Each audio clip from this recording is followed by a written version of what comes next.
Hello.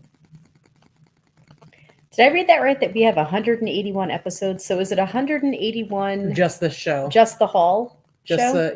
just the live haul, Sunday live haul. Okay, so we've definitely surpassed 200.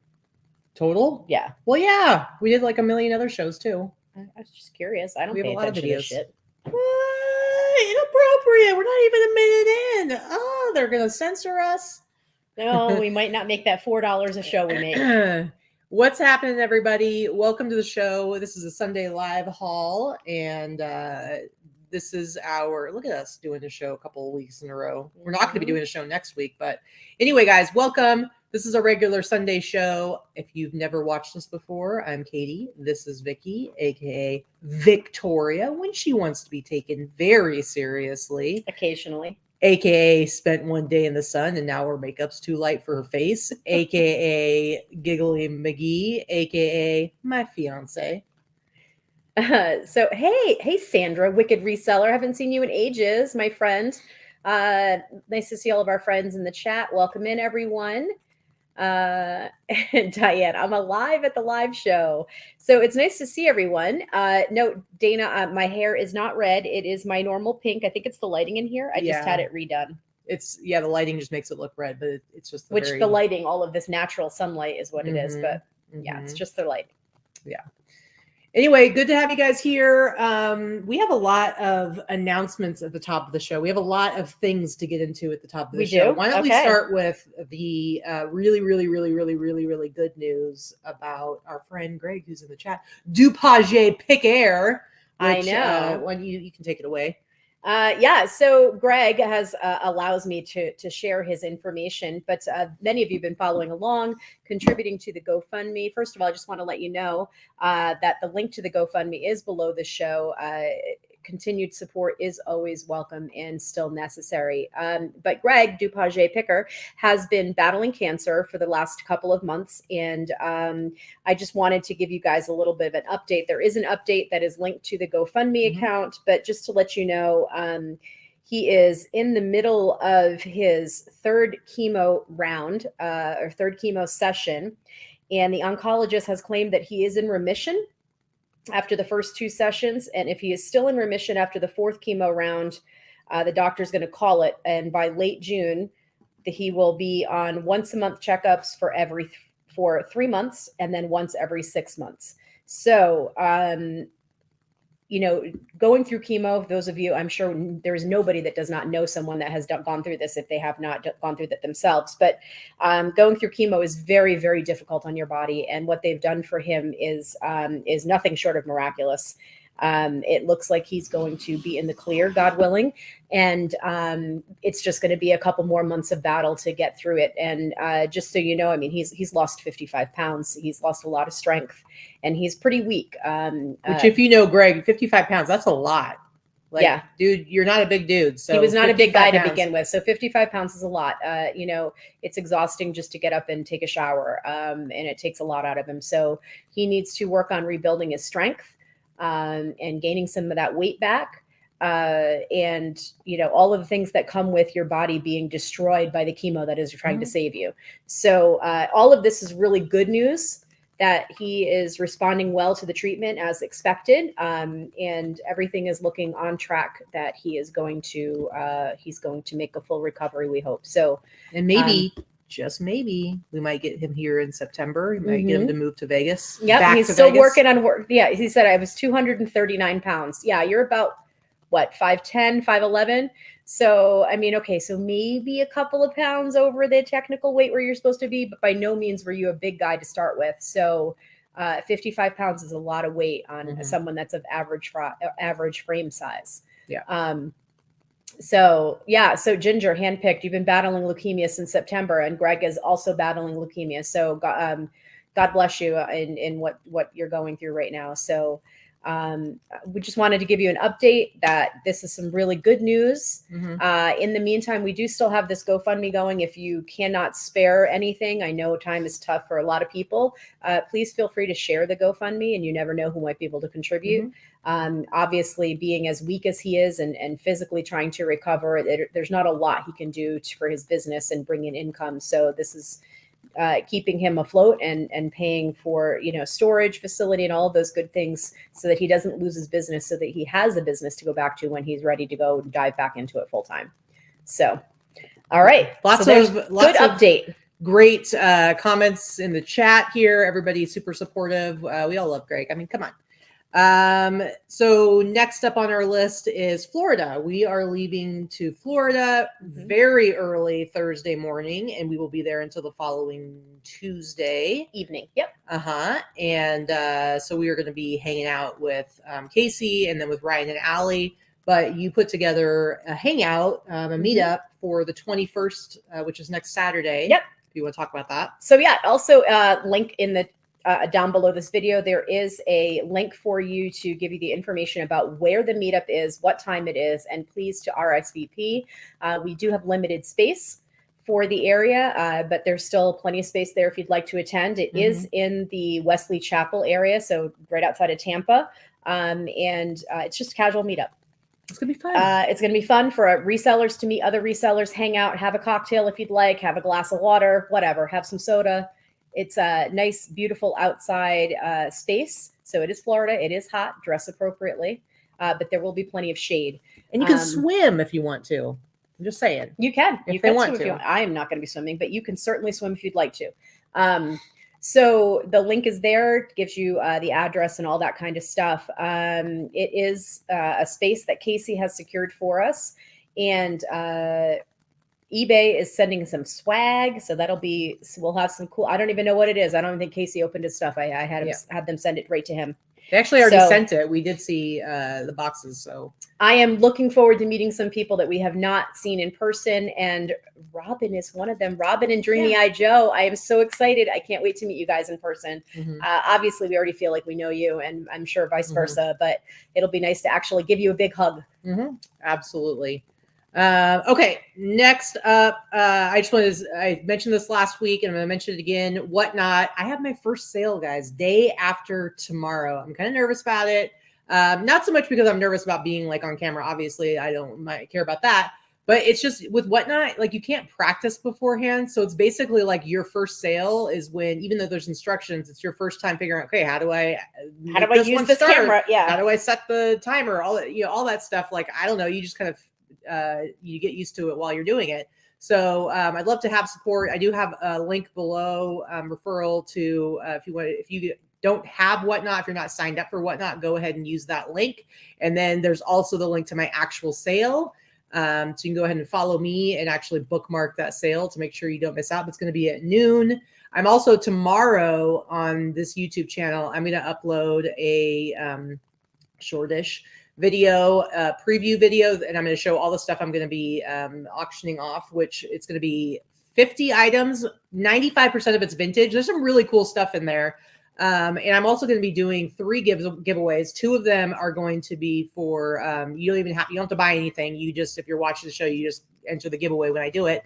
And you'll be able to see tomorrow in that video which t-shirts I'm going to be giving away. And then the 3rd giveaway is going to be anybody who buys a shirt gets entered. And it's kind of, I got like this whole bingo ball thing. Like you get a shirt, you get a pickup bingo ball. For those of you that don't know Katy does not do anything half-assed. Okay. So if she's going to go in and do something, she has decided she is going to sell on Whatnot, which means that she is going to professionally sell on Whatnot immediately, starting with the very first show, as if she's got 500,000 followers. So she's prepped for this for like the last 3 weeks, just like when she went on the virtual flea and won MVP every time she was on. It's because she has to be super professional to make it happen. So I think it's going to be fun. It's going to be fun. So if you guys could come and support, obviously you don't have to buy anything. Everything's going to start at like, there's a few things will start at $1. Some will start at like $5. I'm telling you, it's a lot of vintage. It's almost entirely vintage. Some really cool stuff in there. And I think it'll be really fun. And I'd love your support. So it's gonna be on Tuesday at noon Pacific time. And again, look for that video tomorrow and you'll actually see all the stuff I'm going to be auctioning off. So you can see ahead of time if there's anything that you'd be interested in. So that's it for the Whatnot thing. Next up, I wanted to say, first of all, remix, you guys. The remix time is counting down. You're going to see starting, obviously we're going to Florida. When we get back, and especially through June, is when you're going to see a lot more activity on the Instagram page. I've linked the website. If anybody is not signed up for email alerts, if you went last year, you're fine. If you've already done it, you're fine. But it's always good to be on that list. I've had hundreds of people sign up over the last couple of months. New people, which bodes well, which people. means that you guys better jump on tickets when they go on sale, because it seems like there's a lot of interest this year. Well, remember that if you went last year, you're going to get 48 hours before tickets officially go on sale July 1st. You're going to get 48 hours before that to get your tickets first. So that could be well over a couple hundred people. This year, we are going to be doing 400 tickets are going to be made available for sale. But based on the response, we're thinking those are going to go pretty fast after July 1st. But so be on the lookout. Make sure you're following us on Instagram, Boss Reseller Remix on Instagram, because that's where you're going to start to see about speakers. We've already got some really, really cool sessions lined up, some really neat ideas. And I think it's going to be, I think the content is going to be even better than it was last year. We've learned from some of the stuff that didn't go as well last year. It's going to be better this year. So basically, I'm just saying, be on the lookout. And then the last part of that is this Wednesday, which is the 18th, is actually the Boss Reseller Remix virtual meetup, which Teresa Cox, T-Money, the bossiest of all the bosses, she runs that virtual meetup. And the link to that is down below. It's through the eBay meetup site. And so you have to actually RSVP in order to get a link for when it starts. But this is a really fun way. You get to actually see each other and talk to each other. And do you know what we do cameras on? Yes, the topic is on stores. We have an eBay rep lined up, someone that works for eBay will be coming and talking about the updates that have happened to stores, questions, concerns, new features that you may or may not be aware of, and how to make it applicable to your store. And that's always wonderful. Let's see. There was a couple questions. I know. I was trying to get through our announcements. Yeah. Are we through with our announcements? That's it. I know there were a lot, but again, all the links are down below for all of that stuff. I think we got through it pretty quick. Turtlebug Inc. That is amazing. I've actually never heard of that brand, but that is fantastic. I'm so glad that some of the stuff that I spew each week helps you guys take a second look at maybe a category you're not normally looking at, and helps you make some money, because that's what we're all trying to do, right? $800. That is amazing. I've never sold anything lingerie-esque for $800. So, and I have some pretty good high prices, but that takes the cake. That's a good one. That's very, very cool. And I see Liz put a link in the chat for that seller event. But seriously, like, come, if you can't come see us in Florida, if you can't come to the actual Boss Reseller Remix, this is a great way every month, or whenever Teresa has them. This is a great way for you to like connect with each other and us, and we'll be there. You get to be on camera. We get to actually talk. Or if you want to hide off camera, that's okay too. Yeah, you don't have to turn your camera on, but it's nice to see some faces. Also, there is the eBay quarterly seller online event is Thursday this year. We're going to be in Florida. We're going to actually traveling on Thursday, so I will not be hosting a regional meetup room, but Teresa will be hosting a meetup room for newbies specifically. And Danny Ackerman, the niche lady, is my co-host for the region, and she will be hosting the regional room for Nevada and the Las Vegas area. Yep. So if you're doing the eBay reseller online event, quarterly event, that's available. That's free. All that kind of stuff is free too. So there's a whole lot of stuff happening this week. Yeah. I see Clara is in the chat. I see Miss Clara. Hello. Miss Clara in the chat. Good to see you, my friend. And yeah, so we've got, thank you. Thursday seller check-in. Thank you for that link, Liz. I appreciate that.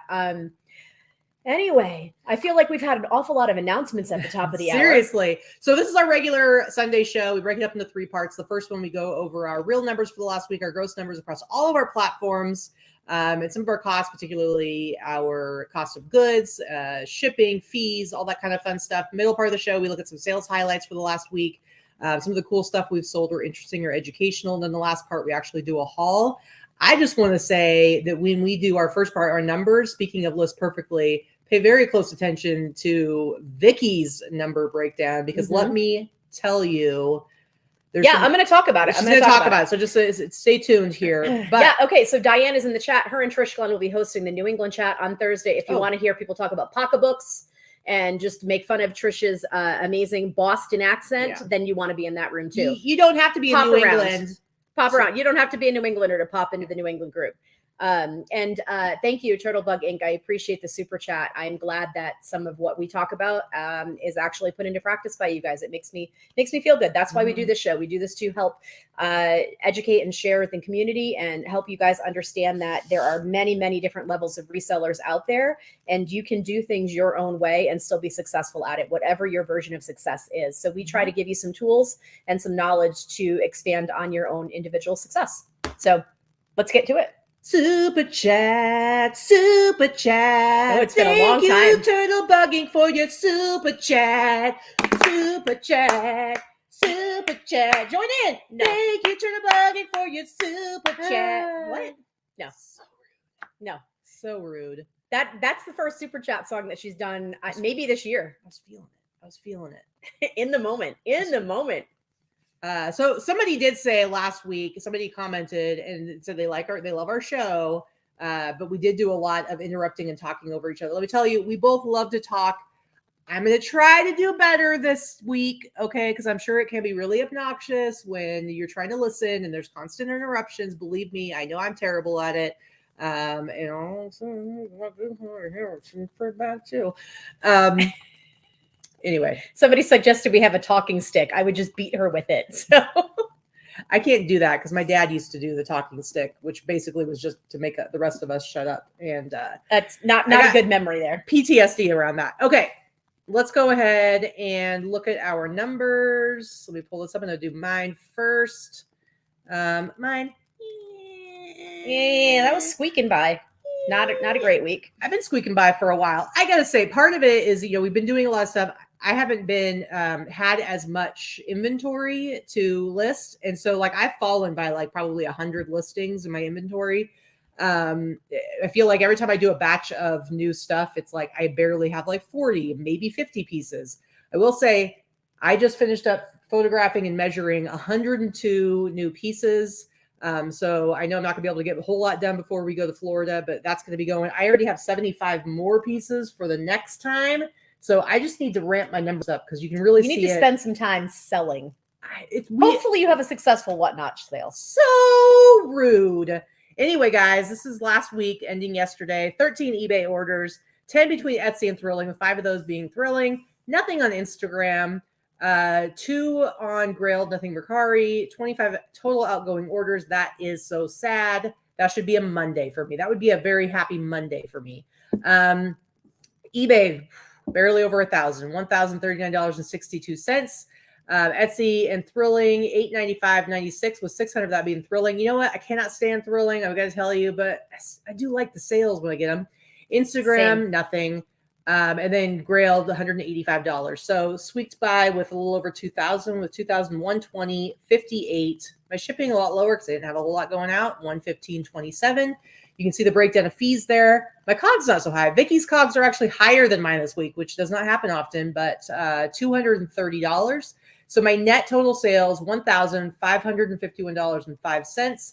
My gross average sale price, awesome, $84.82. I try to get 70 or above, so this number's great. That's 4 times the number that some people do as an average sale price. So, you may be doing a quarter of the sales in number, but your average sale price is fantastic. Yeah. I will definitely be able to ramp up my listing. I've literally been rationing my listings to make sure I have stuff to list every day because we've been so busy and all over the place. I haven't been able to source between the moving and the traveling and then the traveling again this week. Here's the thing. There's a reason why we work as hard as we do, and this is a very big reason for it. We're able to still make a very good living and work minimally right now because we work really hard so we can play hard, right? Nobody wants to work 90 hours a week just for the sake of working. Working to exist is not a living. I do need to work a little bit more, though. Yeah, right. I'm pretty cool. I'm pretty cool with working 10 hours every other week. What I'm saying, though, is with the same hours I've been working, I could be getting more volume of listing done. I just haven't had the inventory to do that. But I now, like I said, I've got a lot to list now. I've already got a bunch ready to go for the next time.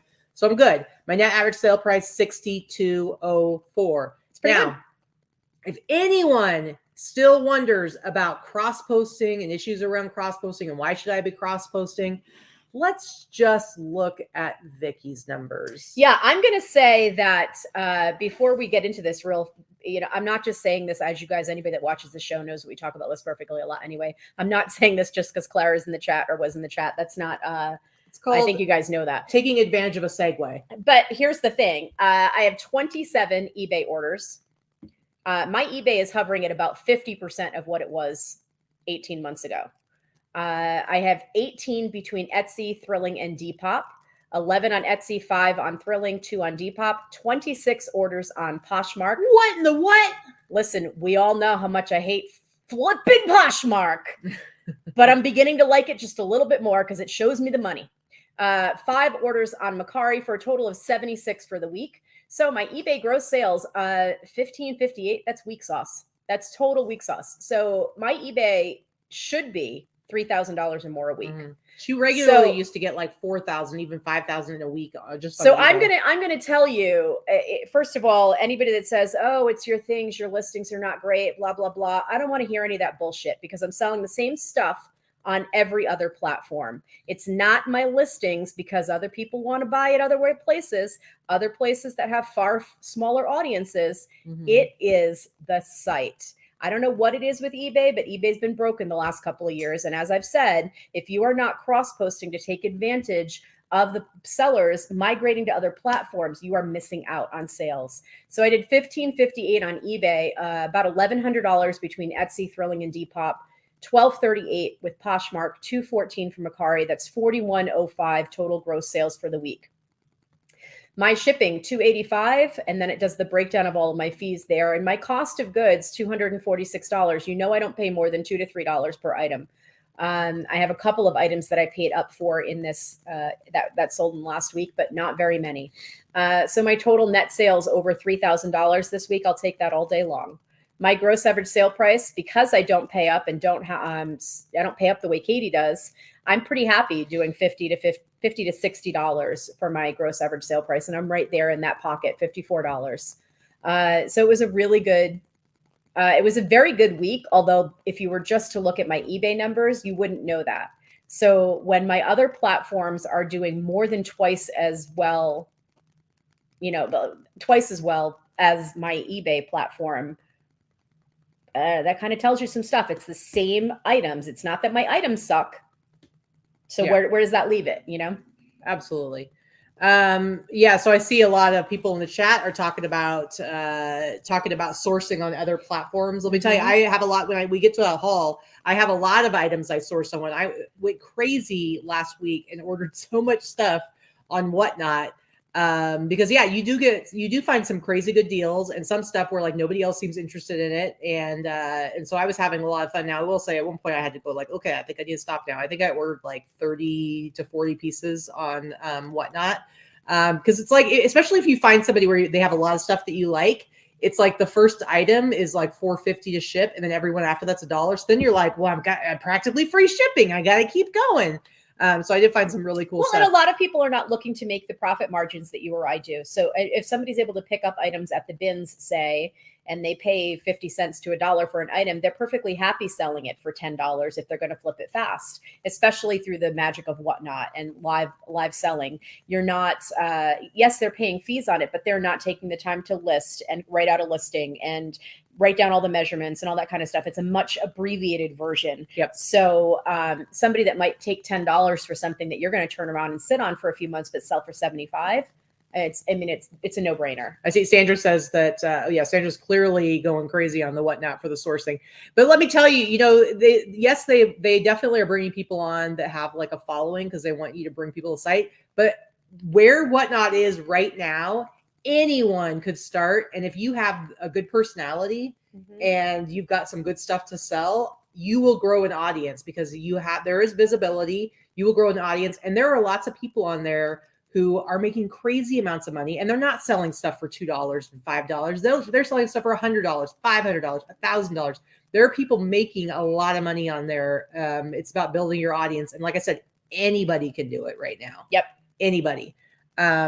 Even I'm going to do it. I'm not doing it before we go on vacation, but when we come back, I'm going to put something together and I'm going to create my very own auction on Whatnot. And you all know how I feel about change, peeps. Kimothy says, it's so addicting. I'm surprised the bank hasn't flagged my account for fraud. Seriously, because like there was one guy, I was watching a show and I bought 18 pieces from him. And the way it works is you put your credit card or your bank account, your payment information when you sign up for an account before you can actually bid. Because as soon as you win a bid, you automatically, that money automatically comes out and they get paid. Well, 18 items, that means within like an hour time, I had 18 transactions. Yeah, on your my bank's bank gonna be like, account. what the hell? It's like, what? Because it doesn't all, it's not like all together. So I wonder if that's why when I went to buy pirate ship labels, every once in a while pirate ship will decline your card and you have to like re-enter it. I think it's That did happen to me. Yeah. Oh, here, did you see Allison? Allison's gonna have her first Whatnot show next week. What? Oh That'll my be God, really fun. Allison, I bet you have some great stuff and Katy will just buy it from you. Listen, I don't know if you have, go ahead and put in the chat when your thing is, because a lot of us follow you. And I have yet to watch any Whatnot sales. The only ones I've watched is I watched Ryan and Allie a couple of times. So I will watch yours. Here's the thing.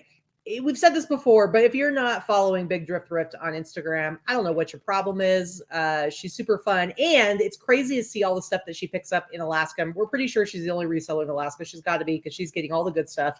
She might be the only one in the entire state. If you want to learn about like brands and vintage and all kinds of cool stuff, seriously, you should be following her anyway. And I'm assuming that she will post somewhere on Instagram exactly when her Whatnot is and a link and all that stuff. So yeah, please do. I definitely we want to hear about it. For sure. Okay. So that's the numbers for the week. If you're not cross-posting, honestly, what are you waiting for? I mean, I probably spend, if I want to be honest, an hour to 2 hours a week cross-posting to other sites. So an hour to 2 hours a week of work to get almost more than double my sales that I'm getting off of the one platform. Mm-hmm. Whether your main platform is eBay or Poshmark or Etsy or whatever it may be, List Perfectly supports all of those platforms. So you really should be, unless you're selling stuff in the method where you have 9,000 listings and you're doing super high volume, low profits, and you're just cranking them out, then cross-posting may or may not make sense for you on most items, just because they're going to turn so fast that ending everything would be a pain in the ass. However, if you are doing average to, small to average numbers of sales each day, you really should be cross-posting your stuff to other platforms. Yeah, you should. And I'm not saying every platform. Like, I'm not going to use Citizen. That's useless for me. I'm not going to use Tradesy. I'm not going to use, I'm not interested in building a Shopify site. So there are several options that work better for one person and not for another. I don't use Grailed because I don't sell enough men's clothing that would work on Grailed. Yeah. So like, pick and choose the ones that are going to work for you. True. One last thing I wanted to say with the Whatnot, I saw somebody else, I think it's his first show as well, Stuart. Oh, Stuart White. He's doing a show. I think it's like in the afternoon. And I think it's like Franklin. So I'm sorry, I just went to Franklin's Adventures. I just went to open my Whatnot and it like had kicked me out and I have to re-sign in. And no, it's Franklin's Adventures. Right. Franklin something. Colorado, Rewarn. Liz, if you could say what is Stuart's. I'm pretty sure it's his first show on Tuesday as well. And I think it's like in the afternoon, but I can't look at my thing right now. So I can't tell you. Franklin Hill Adventures. Thank you, Liz. Yes. Franklin Hill Ventures. See, I'm terrible. I had the general idea. And he's not selling clothing. So you can get an example of some other types of stuff that people could be selling on there. And plus just support him because he's one of our peeps, right? He's one of our boss family. So, all right, let's go ahead and go to the next section of the show and look at some of our sales highlights. And it's funny because Vikki did over 4,000. By the way, the numbers that we just showed you were correct, but the number on our title of our show is wrong because Vikki forgot about like 4 extra sales on Etsy. I even forgot another private sale for 150. That's not added there. So anyway, she did over $4,000 last week, and she only sent me 7 things to show in this part of the show. And usually she'll literally send me like 15 items. And I'm like, are you serious? I don't have 15 items to show because we do like, we go back and forth.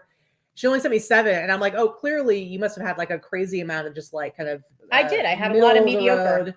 A lot of mediocre, a lot of bread and butter. Poshmark is my bread and butter site. But it's working for you. I will take lower offers on Poshmark than I will anywhere else because I'll take into account the volume that I'm doing. And if I've had something for a while and if I only have $2 invested in it, it's, all of those things. Yep. So, all right, here we go. This is like one of the really exciting ones, I think, even though it's not. Yeah, so this was not a huge dollar amount. So this actually sold on Thrilling. And because Thrilling is very difficult to show you screenshots, I just wanted to show you this. Thrilling, I don't do sales. So this sold for the original price, $69.95. I picked this up at the bins. I maybe paid 50 cents for it. It's a Dirty Dancing brand. It sold on Thrilling. It actually sold to the set of Yellowstone. So I'm pretty excited. It's nothing spectacular. It's just classic 80s. Like, look at this thing. I mean, who's going to be wearing it? I don't know, but I hope it's the girl on the show because I love her. Beth. I hope it's Beth. I mean, I can see Beth in that. She's a horrible, awful person that in real life you'd want nothing to do with, but her character is pretty fun on Yellowstone. You think she's an awful person in real life? I don't know. No, if you knew that person, her character in real life, she's a horrible, horrible, awful person. Yeah, but she's a good character. But her character's great. So anyway, I picked it up at the bins, so it doesn't even weigh a pound. It sold for see. I hope Beth shows up in it. I'd like to see Beth in this. Yeah. So it sold for $70. I just thought it was a pretty cool. Don't like someone said in the chat. Don't sleep. Don't sleep on the vintage stuff. Honestly, that's 90% of what I sell is vintage, men's and women's. And I know that it is difficult to get a grasp on the decades and what things are worth selling and what things aren't. I do understand that. I understand that it's probably the most difficult category or a number of categories to understand, but keep watching shows like this. Keep looking on under the categories on using a keyword vintage for solds to give yourself an idea of what sells and what they sell for. Well, and it's super cool because just before you sold this, our friend Dana Landry had posted that she always buys really cool vintage shirts and clothes for her husband Jason to wear, and then she'll sell it after he's like kind of over or whatever. Jason was our DJ, by the way, at the Reseller Remix, and she sold one of his shirts to the show Candy, which I don't know how many of you guys are watching it. I know Vikki's watching it because she's very rude. I finished it already. She's very rude, and you are not doing a very good job of the not interrupting. Sorry. So I feel shame. That's where you zip it. Anyway, the show Candy, which Vikki started without me, and so now I have to watch it all by myself, but it's very, very popular right now. And the shirt that Dana sold she had made a post about it, and then literally within the hour, Vikki sold this shirt. So it was really cool. All right, next up for my first one, guys. Now I don't even know. I never really did figure out what the heck this was. It's kind of like a Jesus tee, but it's not. It's very ominous. Be careful what you pray for. So it looks like a religious T-shirt. I'm not entirely sure what it was made for, what it was originally supposed to be for. It just says be careful what you pray for. And then it says marvelous. It's a Jesus tee. Marvelous entertainment. And yeah, it sold for $97.99. So it sold for full price. I think I paid, somehow I put this in the wrong order. No, I didn't. Never mind. Don't listen to me.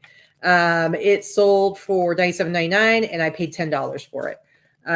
So that's pretty good, but I would call this Jesus adjacent tee. I don't know. Show the tag, by the way. So some people are trying to learn. Yes, it's made in El Salvador, 90s, usually made of US components in Mexico, El Salvador, that type of thing. 90s era. Yeah. You can see this is nice, and it tells you right here 1999. Very, very cool. That's about it. Oh, I wanted to just look in the chat. Sandra says Rebecca has been home with COVID. I'm so sorry to hear that. Yeah, we've Katy and I were both diagnosed. No, you were diagnosed. I still came up negative multiple times. I tested positive last week. We were talking about we both had head colds. We tested positive. I tested positive. Katy did not. I was fine by Monday. Yeah. And both of my parents tested positive, and they're doing okay. But yep. We were able to track it down to, we all ended up getting it 2 Saturdays ago. So Saturday, the 31st was where we were all exposed and got it. And unfortunately, I gave it to Dana. Yep. And our friend Danielle. Ruined Dana's life. But I did not get very sick at all. I had a head cold for 2.5 days. So, So who knows? So dodged it for 2 years, and then Yep. Yep. The vaccine did what it was supposed to do for me anyway. I mean, it definitely was very mild. Mm-hmm. So, all right, what you got here? This was another thrilling sale. Again, first, this is just a basic, kind of a little bit westerny type of dress. It's just a basic. This is before I started using photo room, so it's a little bit off color there, but just a basic denim dress, which is in. They're kind of classic. They never really go out of style, and they haven't really gone out of style. But this is 80s, 90s vintage, and it sold for $89.95, not $70. So it sold on Thrilling for $89.95, just brand Gitano, which is not even nothing special. I'm not sure if this was a bins purchase or a garage sale purchase. Either way, I definitely paid no more than $2 to $4 for it. Oh, real quick, we have to say hello to the twins. Reagan and Ryan are super excited to see you on the TV. Please wish them a happy birthday. Happy birthday, girls. Happy birthday. I hope you guys are having an awesome time. I don't know what's going on. What are you guys doing for your birthday? I wonder, what did you do for your birthday when you were a kid? What was like the fun thing to do for your birthday? I don't really have a good answer for that. I did not have a lot of good birthdays when I was a kid. I'm sorry. That's a really depressing answer. Sometimes you got to have cake though, right? Or sometimes. Yeah, I've had. I'm sorry, you were a rotten kid. I've had much better celebrations as an adult. Okay, so now it's more about like swimming in booze, right? Yeah. Anyway, happy birthday, girls. I'm super excited for you. Birthdays are the coolest thing ever. When you have good birthdays, I guess. I don't know. Sorry. When you have cool parents. Sorry. Cool parents between Allison and Casey. I'm sure they're having a great day. Yeah, I'm sure. Anyway, happy birthday. Okay, let me go back to this. Anything else on this? No, just very basic. I mean, again, don't race to the bottom with pricing. If you have a good item, if you have a quality item, believe in that item and price it accordingly. All right, next up for me is this Ringo Starr t-shirt. I've had this for a while. I priced at $139, and it's one of those things where I probably sent out offers a bazillion times for $75, $65, and then somebody sent me an offer for $110, and I was like, yeah, heck yeah, I want to get rid of this thing and make over $100 on it. I probably paid like at most like $15. I'm 99% positive I got to see yesterday's fits. And now it's out of my hair, and I made some good money on it. It's one of the larger sales I actually had. I need some more of those. All right, next up for you. Okay, so this was an actual eBay sale. This was something I picked up at the bins as well. So super cute lingerie. Here we go again with the lingerie. These are like pantaloons. They're like little pantaloons. It's like the cutest little tiny thing. What was interesting about it is that the elastic waist is a little bit blown out. The elastic, they could still be worn, but I think you really needed to replace the elastic. And I stated that information in the listing. But it's a really cute set, and it sold on sale for the price you see there. I probably had a bazillion watches on this. I should have raised the price. And I had it listed for maybe a month or so. So it rolled into my sale for the week and sold for $97. It weighed all of 3 ounces. So shipping was very cheap. Very good. Very good. All right. I actually have a twofer here. I sold like 5 things on Etsy, but it was a pretty mediocre week on Etsy. But I did want to show these 2 because they're just like basic shirts, pretty worn and faded. And again, that stuff still sells. I paid like $5 for this shirt, this Tropicana shirt, and I really haven't had it for that long, but I guess it's a nice little summer t-shirt, right? Sold it for $62.99. So would that be considered a snack tee? I mean, Tropicana is not really a snack, but all the food shirts are kind of called that, right? I mean, a lot of times I'll use that in my, see, I've got snack tea right there in my title. So yeah. I mean, to me, it's more just like if somebody. I didn't even see that was in the title. That was me with my dropping some knowledge on the fits. Okay, if somebody's gonna like search snack tea, then why not have it come up? I just kind of, I kind of put it into that. It's just an extra keyword thing. But anyway, worn and faded, and then you can see this next one also sold for $62.99. I also probably bought it for like $5. It's really worn and faded. Look at these holes that are like right up at the top. Around the neckline, and you can see how the collar is like all separated there and really frayed. Sold it for $62.99. Good Sold looking it. graphic. Sorry. What I love, okay, something was going on. I can't remember what. We were talking about something, and in the car, just like the two of us. And Vikki likes to say that like I'm always right, and I disagree with her about everything. And I think she has in her head that like somehow she doesn't do these things, and like occasionally like I'll interrupt her, and she gets real mad about it. And I'm like, I don't think you realize that like we both do it. And now I'm starting to think, maybe you do it more. We should start having people like take a tally of like who interrupts. Well, there's one for her. You can go ahead and put her name down, guys. Whew. Anyway, it's gonna be a new drinking game, and we just have some real drunk people in our chat. So yeah, worn and faded, destroyed. Do not let it deter you, because $62.99, guys. I feel like I sell a lot more of these on Etsy than any other site. But next up for you, here you go. Speaking of, worn out, Dana almost wanted these boots for the Morrissey Festival that she was not able to go to because I gave her COVID, because I'm a terrible friend. I had no symptoms, so I wasn't sick.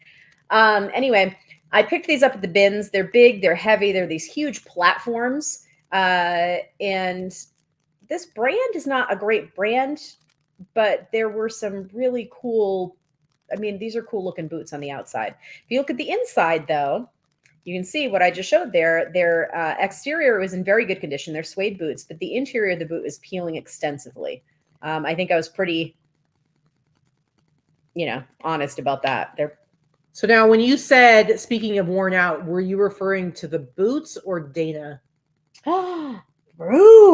You're the one that couched it in that way. You started out talking about, speaking of worn out, and then you started this long thing about Dana, and I'm like, this seems... I was talking about your shirt was worn out, and now the boots are worn out. Dana, you can punch her. She deserves it for that one. She said it. Anyway, these are pretty cool festival platform boots. Look at them. They sold, I had them priced at $95, and expecting that they'd end up going on sale. And I must have had like 12 watchers overnight, which is very odd for me on almost anything. So, and I had a bunch of questions. So I raised the price to $130, knowing that they were going to pop into a sale, and they sold within 48 hours for $101.90, $101.36. Very good. Yeah, there's lots of like, I feel like it's like the Jerry Springer show where it's like, oh. Yep, that was kind of what Sandra. That was what Sandra just said. All right. Next up, this really awesome Clint Eastwood, Mayor Clint Eastwood. He actually, I think he still is actually the mayor. Maybe somebody. No, I don't want to. Stop it. Leave me alone. I think maybe he still is the mayor of Carmel by the Sea, which is a town in California, like a pretty small town in California.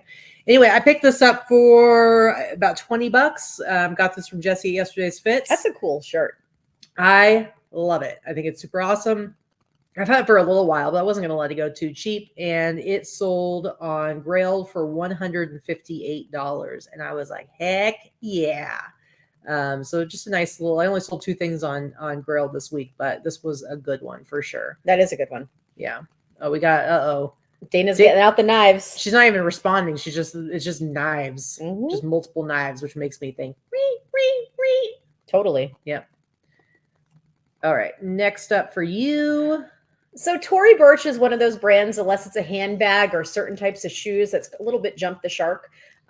Clothing doesn't quite get what it used to get a couple of years ago. And I don't buy current fashion very often. I would say fast fashion, but I do think that this is a better quality. So it's not exactly fast fashion, but I grabbed this at the bins of all things. And it's a lightweight dress. So it probably weighed under 2 pounds. So maybe paid about $3 for it. And it sold fairly quickly. I've only had this listed a couple of months. It's a cute little summer dress. I may have kept it if it were bigger. No way I'm fitting into a small, but it's a pretty cute dress. It sold for $120. Nice. All right. Next up for me. So this is funny. I actually have 2 of these shirts. Well, now I only have 1. This is the Rhinestone, the movie. Sylvester The Stallone. Rhinestone Cowboy. Yes, Sylvester Stallone and Dolly Parton. I've had this shirt for a while. Again, I had 2 of them. I paid $20 a piece for them. And this one actually sold on Thrilling. And it sold for the price a little bit more than that because they take from my Etsy store. It actually sold for $99.99. So I sold the shirt for $99.99. And here's the other thing, guys, a little preview. The other one I have of this shirt, I will actually be auctioning at my Whatnot, my first Whatnot sale. So this is a $100 shirt. I'm going to be starting the auction at $5, and this shirt could be yours. But I was pretty excited to sell it on Thrilling. I was thrilled. Oh God, stop. All right, go ahead. All right. So this actually sold on Poshmark. This did not sell on eBay. This sold on Poshmark for the price you see there, $2.99. Someone had offered me $2.99, and I had it listed for $3.99. Now, when you think of vintage Coogi, you think of the sweaters, right? You don't think of the button-up shirt. Well, this is that same textured, mercerized is what the word is, but this textured, mercerized cotton. It is vintage. This is something that I picked up in the bins. I grabbed an hour after all the bros had already tossed through the bins. It had a bunch of holes in it, and you could not even tell that there are holes in it. And it also did not have any buttons. So Crystal, my amazing lister, AKA seamstress, AKA flippin' Wonder Woman, replaced all of the buttons with buttons that look like they belong on it, and fixed all of the little holes in it to the point where you can't even tell that there were any holes. And so nothing is disclosed because it's practically perfect. Didn't it also have like really bad repairs with like the wrong colored thread? Yeah, someone had done a couple of repairs for the holes that were there. So she ripped out the bad threads and fixed them. And yeah, I do not. So before anybody asks, do I disclose flaws? I disclose flaws. I do not disclose repairs if they are not worth disclosing. If you can't see them and it hasn't changed what the original version of the shirt was, I think it's fine. Yeah, so this was just a vintage Coogi. I knew the Coogi sweaters go well. I knew that this was a great bright colorway. This is just, but it's a button-up shirt, so it's not a sweater, so it's not technically, but it was still cool. So I was like, all right, I'm going to throw it up there for a high price, and it did. It sold within a couple of months. It didn't take too long. Yeah, absolutely. Porta, my Whatnot is happening on Tuesday, and the link is down below to the actual sale. And if you're not on Whatnot, there's a referral link to get an account. And if you are on Whatnot, when you go to the sale, you can actually bookmark it to make sure you know it's Tuesday at noon. There's a link right there. Yeah. Thanks, Sandra. Thank you so much. And Clara, be very nice in the chat. You're both an encyclopedia of knowledge. You make me miss reselling so much. Well done. I wish I could do her accent, but I'm not even going to try because that would be insulting. Okay. It would be pathetic, actually. Please don't. Why are you so rude? All right. Next up for me.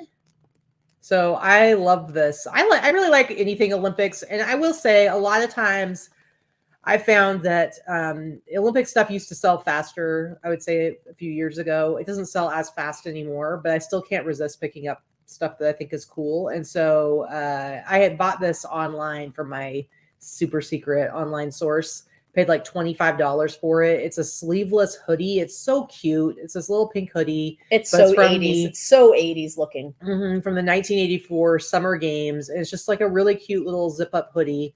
And honestly, I've maybe had this up for a month. I haven't had it that long. And again, this one sold on Thrilling. So it sold for $99.99. So a little tiny bit more than the price you see there. So I like when I pay up for something that is like, I know it might be a slow sale, but then it sells for it's really cute. Yeah. Yeah. I think it's adorable. All right. Next up for you. Okay. Ooh. And this was my Etsy sale. So I've had this for a while. As you can tell, there's no background remover. And I've been using that for a year. So I've had this for over a year. I had picked this up I remember exactly where. Picked this up at a thrift store when we went thrifting in Utah last year. Oh, one of the few things. So it was one of our weekend trips in Utah. It was the first day because we picked up a lot of great stuff the first day, and then the rest of the weekend was shit. So I love this. Like, this is something that is so funky. Like, it's almost like a house dress, but it's a jumpsuit. Like, I can totally see somebody wearing this in the 90s, in the 70s or the 60s. I love it. Really Somebody having a key party. They are throwing this in there. Anyway, so it sold for $127.96, but it sold and went to Australia. So the customer paid up for Australia shipping as well. And the way that Etsy calculates your international shipping, it's like full retail. It doesn't even give the customer a discount at all, which is great because the second you put it into pirate ship, I made like another like $15 on the shipping. So that's awesome. Well, and Australia is like opposite season of us right now, so it's probably pretty chilly there at the moment. So it makes sense to be wearing a quilted loungewear jumpsuit thing that really like highlights the buttocks. Yeah, I think it's a pretty cool jumpsuit. I mean, come on, great vintage is great vintage. Like, I wish I could wear this crap. If I were my daughter's size, are you kidding me? I would never sell anything. I'd be the fashionista wearing all of it. Honestly, I say this now, but I wear the same damn thing every day. I say this like I would actually dress up. I still have a closet full of clothing. You would. All right. Last thing I have. So this actually sold again on Thrilling. So I had some really good Thrilling sales this week. But what's funny about this particular sale is on Grailed, I actually have two of these shirts. I have this one's an extra large and I had a large, and they are identical shirts. And this guy messaged me on Grailed and he was like, where it's down to $149. And he was like, why is this shirt so expensive? What's special about this shirt? I'm interested in buying it. And so I told him, well, I'd be willing to sell it for $100, but that's just how I priced it. And he kept sending me these messages, but what makes it worth so much? What's so special about it? Why is it? It's like, I get to the point where it's like, if you don't get it, it's not for you. It's like, have you ever shopped for vintage t-shirts? Are you aware of the vintage market at all? Like, I wasn't going to explain it to him. I just basically said, dude, it's a vintage shirt. I price it this. At some point, somebody's going to buy it. You may not be buying it now, but someone will buy it. So that's kind of where I left it. I wasn't going to sit there and go into the whole thing about vintage popularity and blah, blah, blah, all over print, blah, blah, blah. Anyway, it was just funny because I feel like this happens all the time. A few days later, I didn't sell the one he was particularly asking about, but I sold the XL one on Thrilling for $199.99. So yeah, I could price it a lot less. And the same shirt, I remember when I was listing it and I did the research, there were some that had sold for quite a bit less, for more like $50. And you know what? Those probably sold very quickly. They probably flipped very quickly. I'm okay with that not being the case. I know if I lowered my prices, I would probably have higher sales every week, but that I would have to source a lot faster, list a lot faster. I'm just not into it, guys. I don't want to do it. All right. Yep. So the chat gets us, our peeps get us, definitely perceived value. Stop the race to the bottom. It's not necessary. If you price it at what you feel it is valued at, you will eventually sell it. And yes, that does mean that you're going to sit on items a little bit longer. For those of you that are short on space and want to flip faster, I totally get it. I get it. That's just one way of doing business. We're not short on space.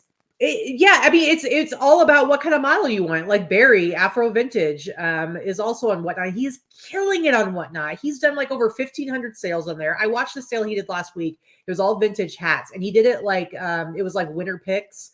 And so so he started out. He had like 30 hats, like vintage hats. A lot of them were dead stock, and like you bid. The winner got, I think the first one went for like $65 or something like that. They got to pick out of any of those hats. He sent me the screenshot of like at the end of the sale, which lasted maybe an hour and a half. And he did, I think it was over $1,500 in sales on just like 30 hats. This is exactly the type of marketplace for him and the type of selling for him, because he has the way he works, the way he hustles, he has tons and tons of inventory. And he doesn't like doing the whole taking a billion pictures. Oh, hey, he's right there. He doesn't want to he hates doing, I'm just going to go ahead and say this for you, Barry. He hates the whole eBay thing of like, you got to take the pictures. You got to list. I know he had. You got to put measurements. He had his nephew doing it for him for a while. And God love you, Barry, but those listings were freaking awful. But he knows how to hustle. He knows where to find the good stuff. He's totally okay with selling some stuff for super cheap, But then he also has great stuff, and he's got a good following. I think he's got over 1,000 people following on Whatnot already. So I guarantee you, he actually gets really good prices for stuff, fair prices, and it doesn't take him as much time as far as like He's a listing hustler. goes. His time is going into finding inventory, and then he's running these live shows, and he's doing an amazing job at it. So our way is not the only way. But people like me need people like Barry, and we all work together, and it works out great. And everyone it's like makes the money along reseller the way. ecosystem. Yep. Like, I mean, there's only so much vintage out there, right? I mean, they're not making more vintage, right? So they're finding more vintage, but they're not making more vintage. It is the same items that are circulating all over the place, whether it's through a Goodwill, to a reseller, to a wholesaler, to another reseller, to an online reseller. It is the reseller ecosystem. I just came up with that one. That's good. Look at you. You are so smart. By the way, smart. For anyone that doesn't know, 5 Day Flipper is Barry. And it's funny because his picture, his hair is really short. He doesn't have his giant afro. And on Whatnot, he's actually nostalgia. Tell us what your because I can't remember. Yeah, put your Whatnot handle in your store it's name. different, which we want to know why, Barry. So tell us in the chat why you changed your handle. Did somebody else have Afro Vintage? Yeah, you seriously need to like brand. Why are you not the same across all places? Well, it might be because somebody else has it, or maybe he decided he wants to cut his hair in the future, and he better come up with a new name. I don't know, but he's killing it. It's true. Greg says I should patent that shit. Anyway, okay, so that's it for our sales highlights for the week. Now we did some sourcing this week. I will say we went, in normal times, I think they did a sale twice a year. The Silverton, what they call it, the Great Sale. Great American Garage Sale. Great American Garage Sale. So this was like our first outing after the whole COVID thing. I think they did it last fall when we were out of town. They started it again last fall. It used to be October and April. And then they just, it's May, obviously, for this one. And there was not a lot of notice about this one. Usually they advertise the crap out of it for months. And there was also something else big that was going on this weekend. So I don't feel like there was quite as many attendees as there usually were. And there were not quite as many booths. I didn't find, this is my favorite garage sale to go to every year. It's like a huge parking lot sale at the Silverton Casino, lots of different vendors. And I generally find a whole lot of hard goods. I did not find a single item. This time it was pretty sad. But what I was saying is we figured out that you got the COVID from Rhode Island. And then we counted the days because they say like from first symptoms, was it the first 5 days was stay home, then the next 5 days was to wear a mask, and then after that you're pretty much whatever. So I think it was day 12. Yesterday was day 12 or 13. Yeah, something like that. No, actually yesterday was 2 weeks exactly. Yeah. So anyway, and so that was like our first outing. And then you were like, listen, guys, I think we all know, I think you've learned by now, if you've watched our show with any regularity, that this one sitting next to me is a bit of a hothead. Okay. There's a reason why she wants you to call her Victoria when she needs to be taken seriously, because she's got a little bit of attitude. All right. And so we got there, and within 5 minutes, we had looked at a bunch of booths, and there were a few things that she wanted, but nobody had any kind of pricing at all. But then there were a bunch of people. So it's like, you couldn't just walk up and ask. And so she was seriously like ready to flip some tables. She was ready to take it like Jesus going into the temple, the marketplace, and flipping tables everywhere. And she's like, I'm leaving. Now, mind you, the sale started at 6:30 in the morning for early birds. You had to pay $5 each to get in. I was not going to go to the sale at all, but she didn't want to go by herself. So she made me wake up at 5:30 to go to the sale, right? She seriously says, I'm leaving. I'm sick of this. This is ridiculous. And I'm like, yeah, no, that's not going to happen. I got up at 5:30. I still want to look around. Luckily, she cooled off. But listen, if you're setting up a booth somewhere or you're having a sale anywhere, put fucking prices on things. If you do not put prices on anything, there is no jumping off point. I don't care if you say everything on this table is $10. I don't care if you put $100 on each item, whatever. You have to have somewhere to jump off. If I've got to chase you down to find a price, I'm walking by. Well, it's that weird thing where it's like they want to know, oh, somebody's interested in that, so now I'm going to price it high.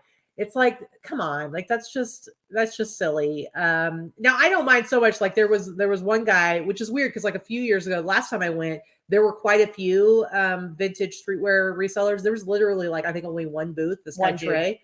And anyway, so he had one rack where it was like, yeah, you have to ask him what the price is, but his prices were all very reasonable. But then he had this giant bin and it was almost all vintage and it was just like $5 a piece. And I'm like, great. So I was just digging through there. She got some stuff. I got some stuff. I stole one thing from her, but then she got me back by getting a really cool t-shirt that she refuses to give me because she doesn't love me. And, but he did have a rack of stuff that he didn't have price. And I didn't mind because he was right there. And all I had to do was turn to him and say like, hey, how much for this one? And he'd be like, $10. And I'd be like, seriously? And then he'd be like, $10. I'm like, what?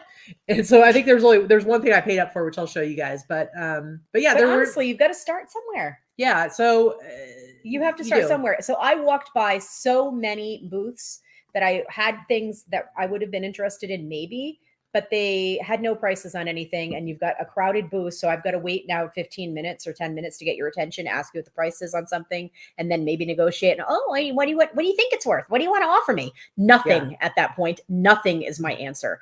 I absolutely hate when people do not have prices on things. It's the same thing at a garage sale, but a garage sale, at least you're not competing with 10 other people usually. She's very particular though, because then if you have a price on it and it's too high for her, well, you better watch out for that too.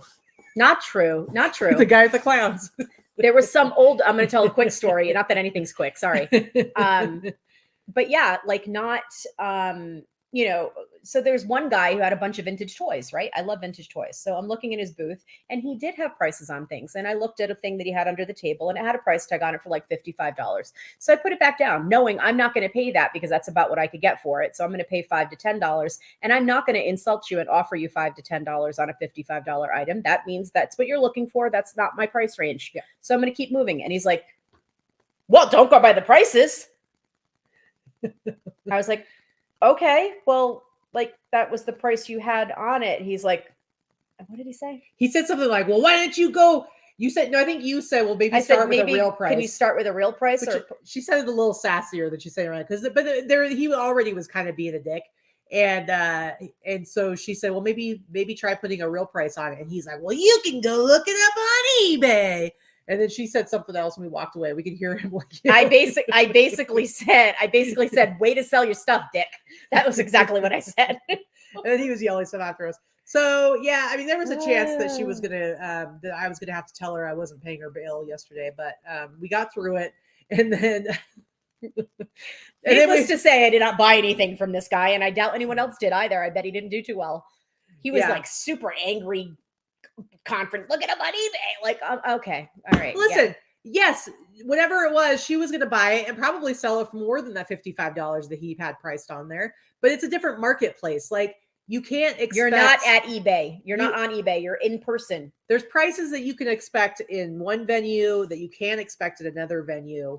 And it's like, depending on who's going to be there. And a lot of times the people that are going to be at those kinds of sales are probably going to be resellers too. And so the likelihood that dude probably doesn't know how to navigate eBay. I'm telling you, right? He's one of those. eBay sucks. It's a bunch of scammers.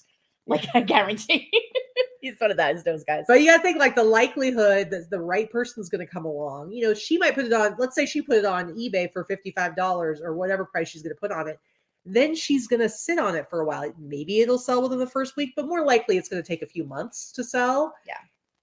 Not the one day in this very tiny time period where you're at a geographic location where the right person has to come along that wants to buy that. So anyway, see, Barry knows who I'm talking about. Old dude, back corner. Yes. Yes. He knows. Yes. Anyway, yeah, Rebecca, I've told her before. I said, listen, if you were ever in a legit fight with somebody where it's like they came after you and you had to physically defend yourself and somehow you end up getting arrested, or you're defending somebody else and it's like you had no other choice and somehow you get arrested, sure, I'll pay your bail. But if it's just that you went off about something stupid and somebody said something you didn't like, you call me Sassy McSasserson, but it's true. Listen, I'm a little bit street. I'm not gonna lie. I'm a little bit street. I'm a little bit white trash, probably more than a little bit. Dana has witnessed me almost kill somebody at a concert once. It's just, it is what it is. You can take the girl out of West Warwick, but you can't take the West Warwick out of the girl. But sorry. Listen, we're laughing about it now, but if it actually happened, I'm not even joking. Like, it's funny, but I'm not joking. She'll okay. I'd call Dana. She'll bail me out. I will not bail her out because she was an idiot and hit somebody in the face and got arrested. Like, no, not going to happen. Dana will bail me out. Yeah, Barry says that he barked at him too. So, all Anyway. right. All right, let's move on. Let's show Anyway, some so- of our stuff. So anyway, so we got some stuff. Basically, the most we got was all from that one guy, Trey. So it was nice to have somebody there that had some cool stuff. And so you still haven't got your fix. There was a community garage sale you wanted to go to, but we realized it was like 26 minutes away. Well, the Goodwill bins are literally down the street from Across the street. Just down the street from the Silverton where we were at. So she's like, let's just go to the bins. So we did. We went to the bins, and I got some more stuff. Yeah, see, Clara's like, Sassy McSasserson, you made me laugh so hard. Listen, Clara, it's because you see me. We are the same, girl. I don't care what you say, Miss Professional. She would be throwing down, hold my earrings. I know this. I know you. Yes, Paula would bail me out. It is what it is. Anyway. Yeah, see, I'm just the opposite where I'm like, if somebody makes me that mad that like hitting them would be the thing to do, I'm like, I will never let them know that they made me that mad. I'm going to secretly plot my revenge, and I'm going to do it in a very legal way. See, I'm just going to mess up your grill for life. Yeah, and then guess what happens? You go to jail, you have a record, you get sued. None of these things have ever happened to me. But they could. Don't even get me. I am going to Will Smith your ass. That's what's going to happen. Okay, yeah, except you're not Will Smith, and charges will be pressed, and then you will be sued. And again, I'm not taking care of it. Anyway, we went to the bins, found some stuff there. So I got my bazillion things on whatnot. So let's go ahead and do a little haul. All right. Yeah, Paula says she would be in the cell with you. So I want to show this thing because this is not vintage. I'm breaking all of my rules, and I'm gonna put this on my body, and it came out. Well, you already did. It came out of the bins, guys, and I'm going to put it on my body because I don't know what the flip it is, but I guarantee it was made for a costume for somebody here in town. But look at this thing. I don't know what this is. This is like a Sunset Boulevard, like lady loungewear, but really fancy Hollywood. But it's not vintage. It's like not good material. It's not expensive material. I'm talking about the style. Look at this, guys. Yes, it trains so behind long. her like 5 feet. It's so light. It's basically just tulle. It's all tulle in a black train. I don't know, but I'm living my best life. I need to like walk down a staircase in this thing. Yeah, we do have. It's like Hollywood glam. I don't even know. I'm telling you, Sunset Boulevard. It has a handwritten tag in it, so it's like it looks like you just murdered your husband in that. Your lips to God's ears, right there. Anyway, it has a handwritten tag in it, which is another thing that makes me think that it was made for a maybe a show here in Vegas. Yeah, and it may have some kind of handwritten thing. Watch out, Dana's going to try to steal that from you. Where are you going to wear it, Dana? Shut your mouth. I need it too, but there's nowhere I'm going to wear it. Anyway, I don't know how we're going to photograph that appropriately, but good luck with that, Crystal. And well, this is where like the video comes in handy because we could just get you like walking dramatically down the staircase. It could have been in a drag race, drag queen's wardrobe. Yeah, it's flipping fantastic. I had to get it. I couldn't even tell what it was. I just knew it was all black tulle. Anyway, so I paid like maybe $3 for it. It's not heavy. It's all tulle. I'm listing that baby for like $150. I've never seen anything like it. Let's see. This is also a bins find, just a basic classic 70s leather jacket. It's like a 3/4 length leather jacket with the belt, and the belt is attached. It's in great shape. Based on weight, I paid, $4 to $5. I sell these all day long for $100, $150. Let's see. I think this was a bins find. Not entirely sure where I got this one. This is a super fancy vintage black crew neck sweatshirt with somebody went bedazzle happy and lots of little bling bling granny core, very bedazzled, kind of a fall leaf pattern of sorts. The sweatshirt itself feels almost dead stock. It's like very, very crisp still. And so vintage, made in the USA, probably early 90s. Let's see. No, the jacket is not dead stock. But it does look like it's really good. It is in good shape, but it's definitely not dead stock. I picked this up in Massachusetts. So when we went to Goodwill, We went to a few stores. we went to a Goodwill, and this is a very, very like Ooh. 60s. It's a high waist, not empire waist, but almost empire waist, kind of a hostess gown. So it's a sheath, meaning like it's fitted. It's a fitted sheath. It's not, it doesn't flare or anything. And it's got kind of an Asian coin motif around the collar and the sleeves, rear zip, and it's all like almost lurex. So lurex would be like a glittery type of stretchy fabric. It's almost that, but it's polyester. Yes, Lori, almost Grecian, except these coins look kind of Asian. So you're right. It's almost like a Grecian thing. What's the difference between a sheath dress and a wiggle dress?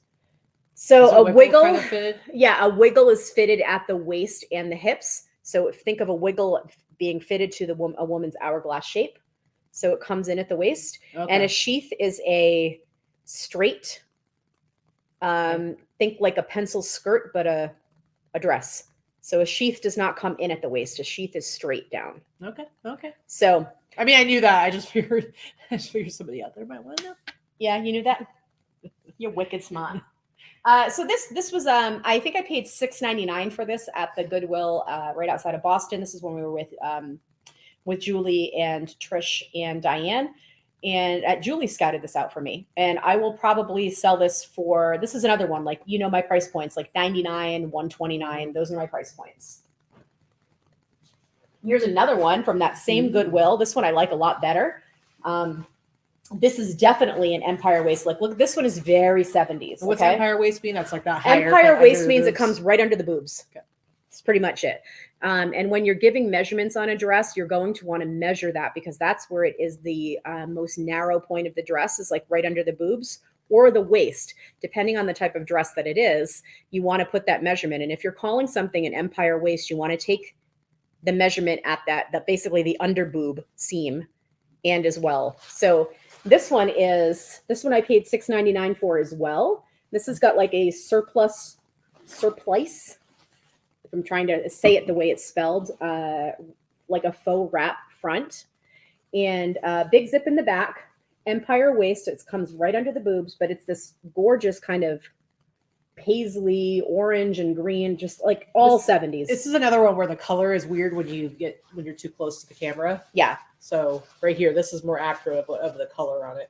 Oh my God. Wait a second. I thought this was a dress. This is not a dress. What? It's a jumpsuit. But look, it's got like the thing that hangs down. It's a jumpsuit with the panel in the front. Holy crap. This is even better than I thought it was. Oh my God. I can't believe it's even happening to us right now. Doesn't this look like grandma's like couch from the 70s?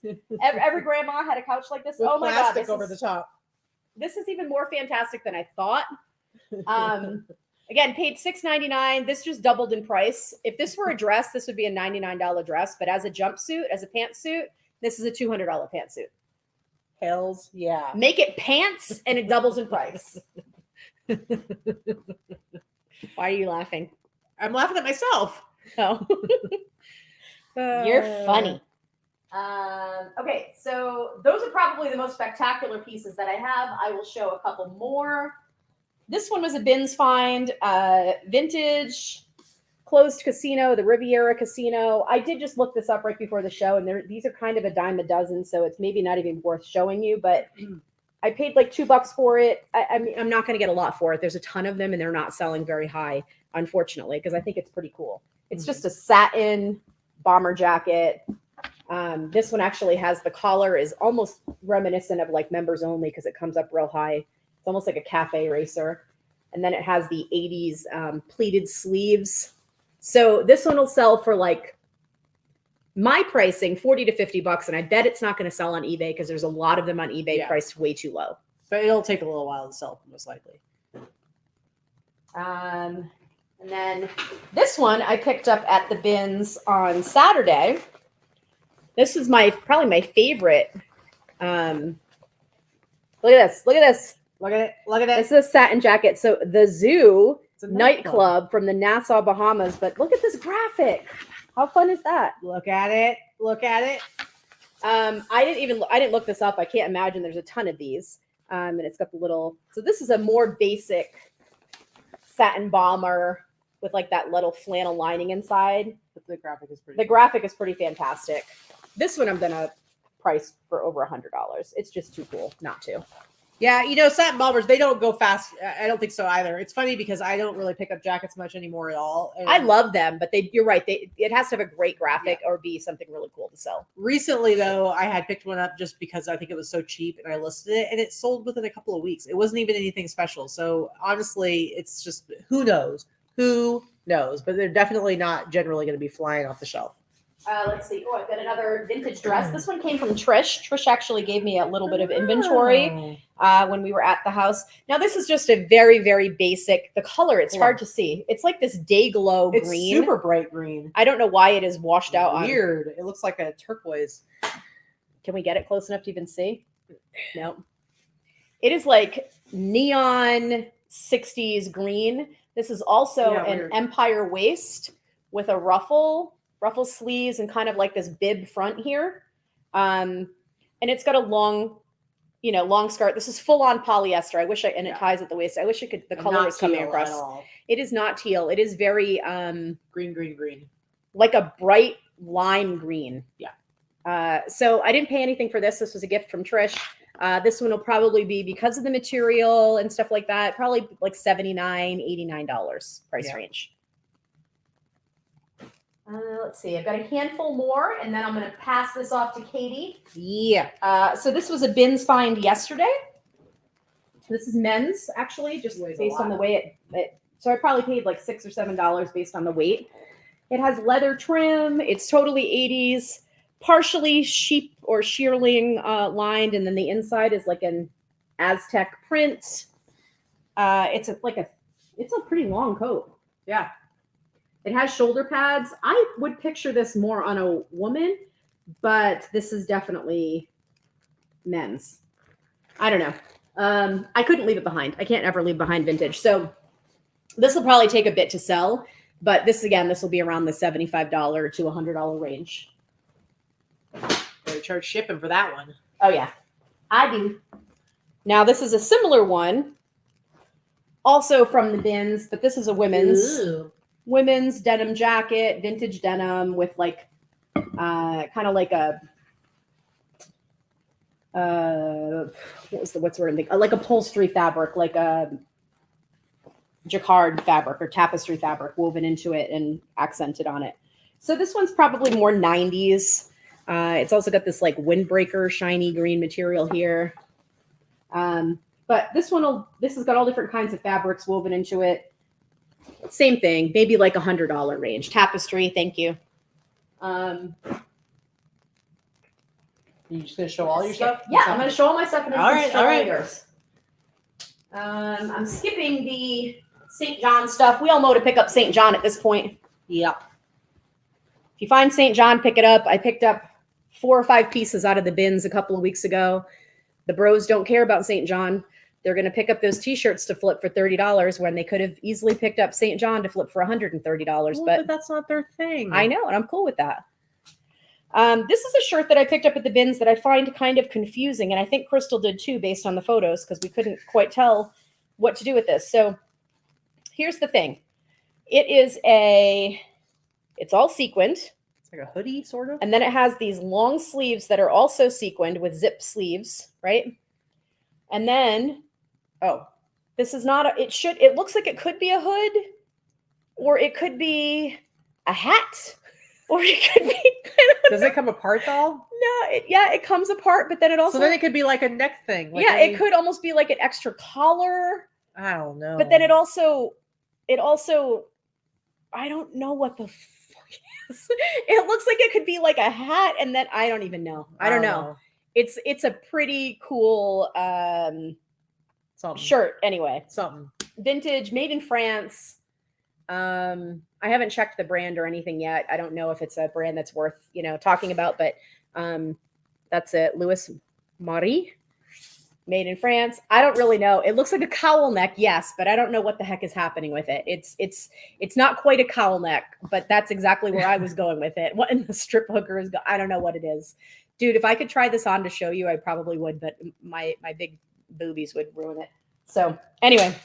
You know what, Sandra, you're right. Nomi Malone would wear the shit out of that. So definitely Nomi Malone would wear that. Okay, I'll pick these up at the bins too. These were pretty fun.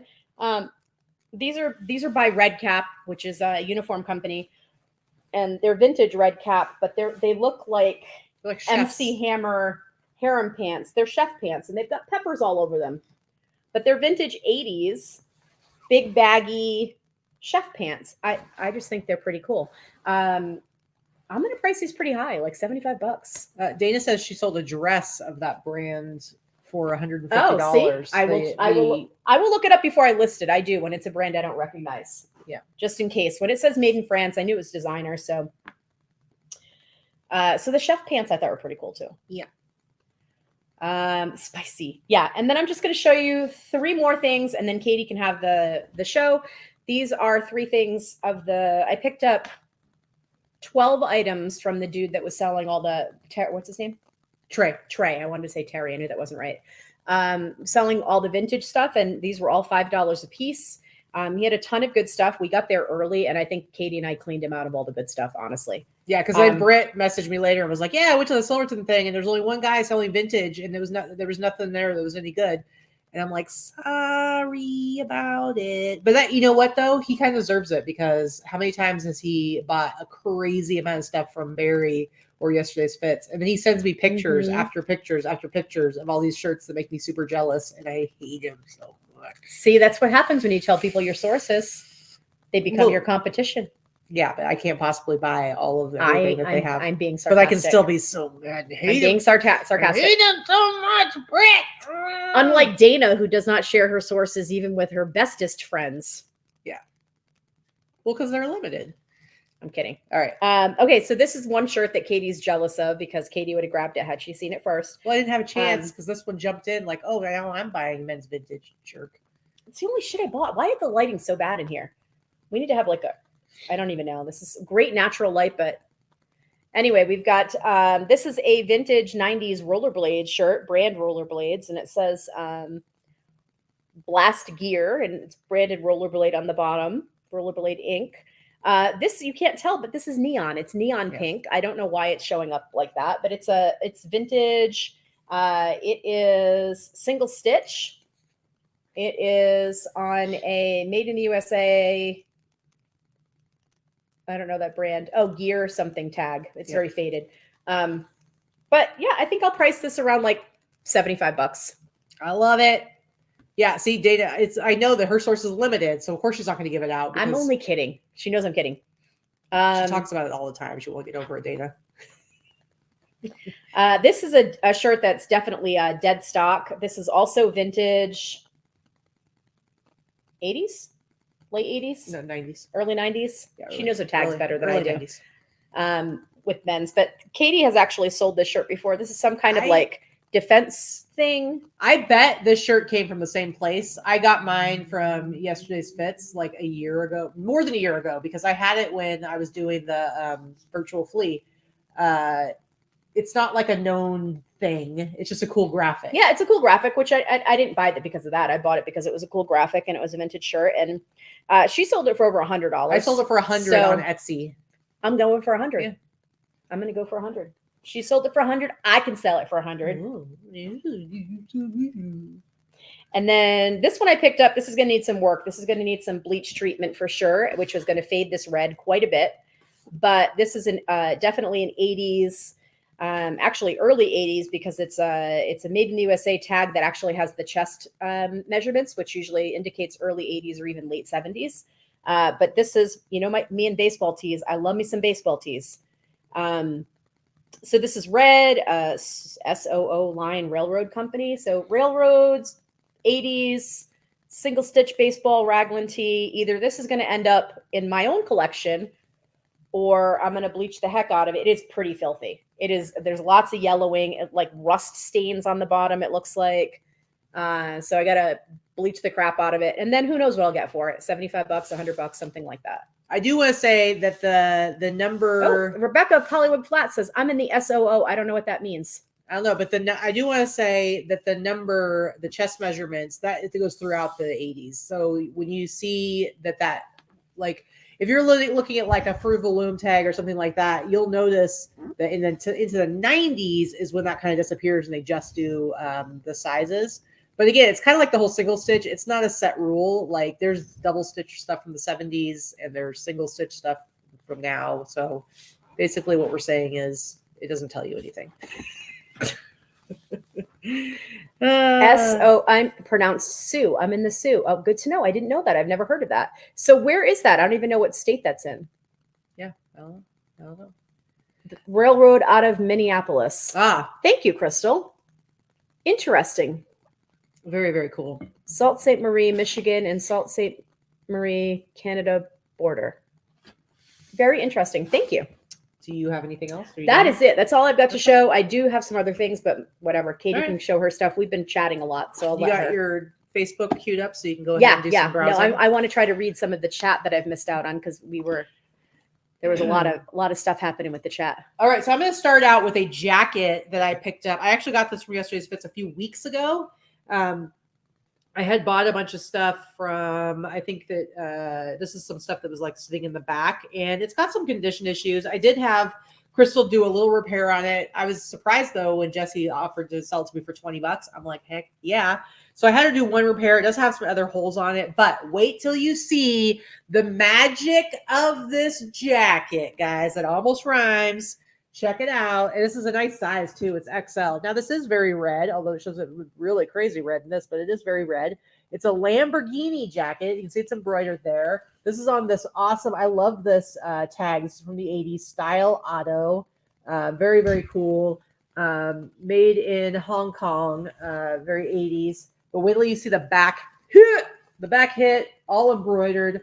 Look at this, Lamborghini, life begins at 180. Kind of hard to see. There is like a grid graphic on there. Again, this red is just looking really crazy in this. But this is such a cool jacket. This jacket is bitchin'. It's bitchin', man. BITCHEN. You can see it does have a few holes on the sleeve. This is where it was repaired in the back. This red is so crazy red on here, but it is a very bright red jacket. But yeah, I paid $20 for it. It's an extra large. Like it says XL. It does measure as an XL. So it's a fantastic size. It's not super tiny like a lot of stuff from the 80s. And I'm going to try. I'll probably list it for like $3. Honestly, I haven't done any research of this exact jacket, but I should be able to sell it for a couple $100. I love it. It's amazing. I had a black one with the Lamborghini logo, black satin jacket with the gold embroidered Lamborghini logo that I sold to Drake. Like 4 years ago, maybe 4 years ago. Yeah. He probably wore it while he was hitting on some 14-year-olds. He could have. Because he is gross. But still cool that you sold him a jacket while he's being gross. All right, so I was excited about that. Next, I have a sweatshirt that I picked up on the old Whatnot. And I think I paid maybe $10 for this. This is Russell Athletic. Made in the U.S. You can see the tag there. See the little the eagle head. If it doesn't have an eagle head there and it's just a red part of the R, then it's not really vintage, or it's going to be 2000s and later. But this is very 90s XL, made in the USA. It says East Stroudsburg Math Department, and I like how the XL is like an X squared L. And then seriously, the back is so awesome and nerdy. I love it. It says math rules. And then it's got like a bunch of like nerd formulas. Now this is total nerdcore, guys. Look at how rad this is. And it's a nice big extra large. And it's bright fantastic purple. Condition. It's bright purple is the logo. Oh, the logo is purple. The back logo is purple as well. It is showing as black. I don't know. It might be this camera. I bought a new camera for my office because we always used to film in Katie's office. And I didn't have a camera on my monitors. Yep. So I'm wondering if it's the camera. Nerds. Anyway. Nerd alert. I love it. Here's another thing I picked up on the old Whatnot. So this one, it's super faded. It's got holes. It's got like discoloration. It says on here, channel 3, connection or channel, the channel connect. I don't know how the design. I would say this is not a great design because it's like what word goes first. You tell me. Who knows? Anyway, but it's all tie-dyed. It is on a Fruit of the Loom tag right there, faded tag, but that is definitely 90s, and then that will be further solidified by the shoulder or the arm hip. Check it out, guys. Higher Learning. Remember that movie? Higher Learning, 1994. So this shirt would have been like probably like the home video release of this movie. The sleeve. Oh yeah, but this is like awesome. I love it. That sleeve could not be more roached. I love it. It's like literally hanging on by a couple of threads. Yeah, very cool. The channel 3 connection. So I'm assuming it says video channel 3 connection, but then it says video underneath. So all I can think is this was like some sort of like the video release of this movie. But do you guys remember the Higher Learning movie, John Singleton? Anyway, cool movie. I do not. I picked this up. I don't think I paid more than $10 for this one. Again, nobody else was really all that excited about it. So like, rural squirrels in the chat. Hi, Kristen. Yeah. Oh, by the way, congratulations on hitting 2,000 subs or followers. 2,000. I don't know if it was followers on Instagram or subs on YouTube. I'm not sure which one it was, but I did see your announcement. And I don't know nothing because I'm terrible and I don't pay attention. She doesn't pay attention to any of that. Yeah, I'm really bad. I don't even pay attention to my own stuff. So next up, this one. I got this on Whatnot. What's funny though is I have another source. I bought the same shirt from this. It hasn't come in yet. I bought the same shirt and then I saw it on Whatnot and I'm like, I'll have 2 of them. I don't care. And again, this one, I think I maybe paid $10 for it. I don't remember. But this is an awesome 80s Aspen skiing shirt. Ski 11 hours, party 11 hours, sleep 2 hours. And for my math peeps out there, that's up to 24, like 24 hours a day. Just saying. Anyway, Aspen, Colorado. This is kind of like, it's not quite white. It's like kind of like a very light gray. But you can see it's on that Hanes BPT. This is an 80s tag. Very rarely you'll see this in an early 90s, but not very often. That's definitely an 80s tag. I love it, though. You guys know I love my ski stuff. And one of my favorite movies, Aspen Extreme, Top Gun on the Slopes. It is. Top Gun on the Slopes, guys. If you haven't seen it, it's good. Just ask Allison. It's real good. You made me watch it. Because it's a great movie. Come on. It's so good. It's so dated. I love it. I want to go compete in the Powder 8. All right. Next up. Now, this one I got on Whatnot. And I can see, here's the thing about Whatnot I will say. Some people are really good about disclosing issues. Some people don't really say anything. Some stuff it might end up being more stained than you realize it was going to be. I could tell when he was holding this up that it had some yellowing on it, some yellow stains. I mean, it was pretty stained, but I bleached the crap out of it and I did get all the stains out, except it does have like a couple of these little specks down there at the bottom, but those just weren't going to come out. But the yellowing all came out, and I love this shirt. And I'm actually going to pack this and take it to Florida because we're going to be in Tampa. We're actually going to be going to Busch Gardens one day. And so I thought it'd be great to wear this 80s Florida State Fair t-shirt from Tampa. And, I love to wear a lot of black t-shirts, but I'm thinking in Florida, that's going to be a little rough. So I am going to be wearing this, but this is on a Stedman tag. It's going to be some definite swamp ass happening this week in Florida. And by the way, so at our old house, we had top loading washing machine, which was fantastic for bleaching because I could do a pre-soak. And it was really easy to get like a good even bleach. We have front loading machines now, which they're great. They hold a lot more than our old ones did, but they don't bleach evenly, which I learned the first time I tried to bleach something. And sometimes I bleach stuff that has color in it. It just doesn't work. So now I feel like I'm living in the olden days because I'm bleaching in a bathtub. But I will say it works out really well. I actually had to bleach a baseball tee of yours that had blue sleeves because she got something on them. Rick, Diane's husband, actually got the stain mostly out, but then you decided to go like Tide stick or bleach on it, and the white, like she had this extra white spot. So I put it in the old bleach bathtub with a bunch of other stuff, and it worked great. It was like a nice even fade on the blue sleeves, and it works really well. I just have to like pilgrim it out with like my big like you're churning stick. Butter. Yep. But anyway, great shirt, love it. This one I paid anywhere from $5 to $10 for it. All right, this is one of my favorite things I've gotten on Whatnot, but maybe somebody out there can help me, and it might have zero meaning. But the guy who sold it was like, I don't know what this is, so if you figure it out, let me know. This is definitely an 80s tag. I'll show you this tag, this T-swing. All right. It says large. I think it measures more like a medium. But look at this awesome graphic. Look at your phone. Look at this awesome graphic. Rock will never die. Censor this. Inappropriate. And like nobody was bidding. Like I ended up getting this for $10. Like maybe one person like bid $6 or whatever. I paid $10 for this. And I don't care. Maybe it has no, maybe it's that I don't know who that dude is. Maybe he's nobody. Maybe this is just a random design from the 80s. But I still think I can sell this shirt for $100. That's what I think. What do you think?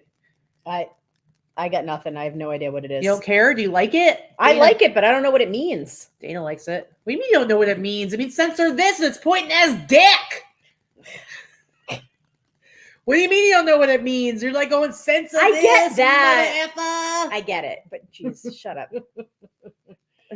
Billy Squire, maybe Billy Squire. I don't know. For those of you, yeah. See, Gail says maybe just some classic penis humor, just a little classic humor about the peen. All right, a little peen humor. You don't like that? Classic 80s penis humor. This is an odd shirt. I always love 80s Ocean Pacific. This is an Ocean Pacific t-shirt from 1984, but I don't know what's the deal with the graphic. It's got the awesome roll sleeves. Pointing at you. Right. So it's like, is it kind of like a political shirt, like Uncle Sam kind of thing? Like, what's the deal? I It's don't just see the surfer dudes being But look, it's like you can see the arm, whoever that is belongs to the arm. It's like they're wearing a suit because you can see like the black and then the white of like a, I don't know. so it's a weird thing for like Ocean Pacific. 1984. That's what I said. But of course I'm going to pick this up. I mean, come on. But I got this from yesterday's fits for $5. Sandra said you shouted "Dick" and the Foster kittens were startled. Katy, you made Jill spit her drink out. See? Good, Jill. 3 points means business, right? All right, next up. So, like I said, I just took the other day. I took pictures of 102 items, and then today, just before the show, I finished up getting all the measurements of them. I've only listed one shirt so far, and it was this one. This shirt right here. This is the Judds. Very sad about Naomi Judd. Super bummed about it because they were supposed to be going on tour again this year, which is interesting because this is the farewell tour shirt from 1991. They were supposed to be going on another tour this year. And you were saying like you totally wanted to go. And I'm not a huge country fan, but I like old school country. And I got to tell you, I love me some Judds. I mean, me too. Come on. I love me some Judds. I love me some Grandpa. I love, which of their other songs? Why Not Me? I love just great songs, great voices. So super sad about Naomi. But I picked this up from yesterday's fits. I only paid $15 for it. I've had this exact same shirt before, and the color is, if I can get closer, it's like actually really nice and vibrant. I've had this shirt before, and I sold it on Etsy for $70 last year. But this shirt, obviously, because of what happened recently, this same shirt, you'll see the sell-through rate of like Judd's t-shirts right now is crazy. And this same shirt, like a week and a half ago, sold for $250. So I did list this for $300. Probably died down a little bit. It probably has. So you may not get that. But there's only like 3 of them of this particular one available currently. And so I listed mine high, and we'll see. And maybe nothing happens and it goes back down. But I paid $15 for it, and I am going to sell it. You paid $15 for it before she passed away, right? No, right after. Oh. All right. Next up, this I got on Whatnot. I'm trying to remember which stuff I got from where. This I got from Whatnot as well, and I love it. It's a ringer tee. Look at this, Halley's Comet Countdown. It's very, very cool. I love it. It's in pretty good condition. It's got some discoloration. It's worn. It's faded, but it looks good. And I did bleach this too because it already had faded. The red was already faded a little bit.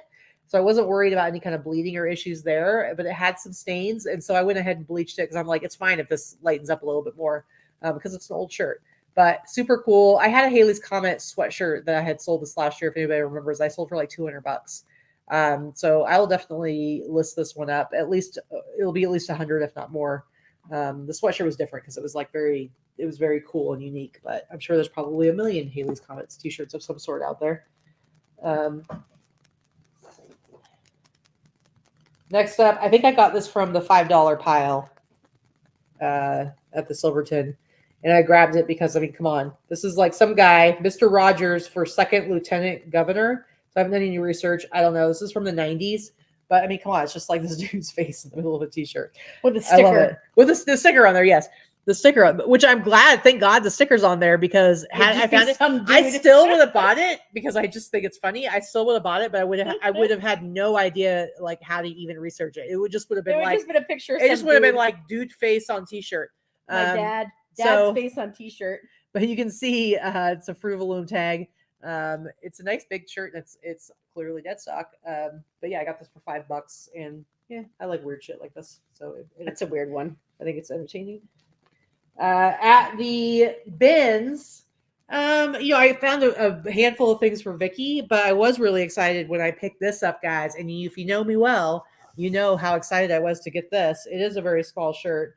It's on this. It's actually a small, and it's like an old shirt, so it's really small. But you can see it's a small Hanes. That's actually a late 70s, early 80s Hanes tag. But guys, dated 1979. It is dated 1979, the year of my birth. And it's, if you look back here, it's a golden yellow. That's what the color it is. That's the correct color right there. Bring it up close. Bear Valley Beer Slalom. I mean, come on, guys. It's the year of my birth. It's a bear skiing. What? How cool is that?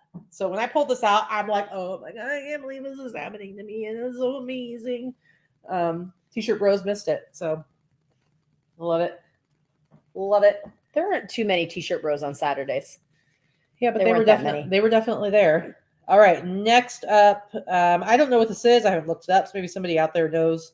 This says, I got this at the bins too. This was a cast off. So what will happen is not just the T-shirt bros, but other people will go and they'll just be like, whoa. It's like the supermarket sweep only at the bins. Mm-hmm. And they're just like, whoa. And they fill up their carts and then they go off and they like go through and then they'll throw stuff back.